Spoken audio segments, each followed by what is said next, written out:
Prvýkrát v mojom živote som zažil to, že som viezol niekoho s jeho frajerkou, ktorá rodila v mojom aute do nemocnice. Ale mám dobrý skutok, nie?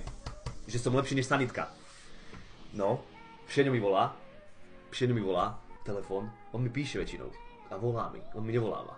Tak vzdvihnem, že bráško, jebem sanitku, viem, že ty ma tam dopravíš rýchlejšie, hovorím, koľko doblekam sa.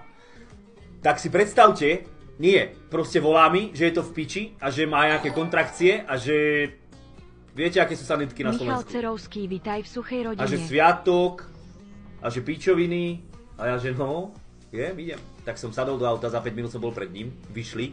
On není s Erikou, Všeňo není s Erikou už dlho, on je s inou ženou už. No tak sadla mi do auta, dozadu akože, Všeňo vedľa mňa, že poďme na to. No tak som dal výstražné a išli sme do Považskej Bystrice a z Dubnice som bol v Považskej asi, ja neviem, 9 minút mi to trvalo. To nevadí, nie?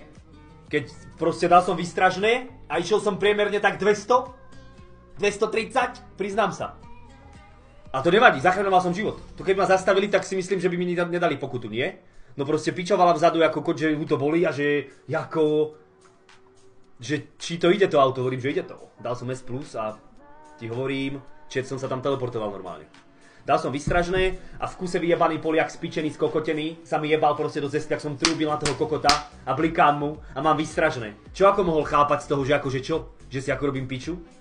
Tak som mal nervy ako kokot, tak som trúbil, Všeňo normálne z okna, ty kokot one. Tak Všeňo chytil telefón a normálne stiahol majáky. A kokozoval majáky normálne. Ale dali sme to ako kokot. Tak som ho donesol do porodnice a pravdepodobne sa ide rodiť. No, hneď si ho tam nechali. No. Ale však to, keď ma zastavili policajti, tak nič. Nestačilo 190? Neboj sa, ja som nikoho neohrozil, bráško. Nikoho sa neohrozil, bolo 5 aut na ceste.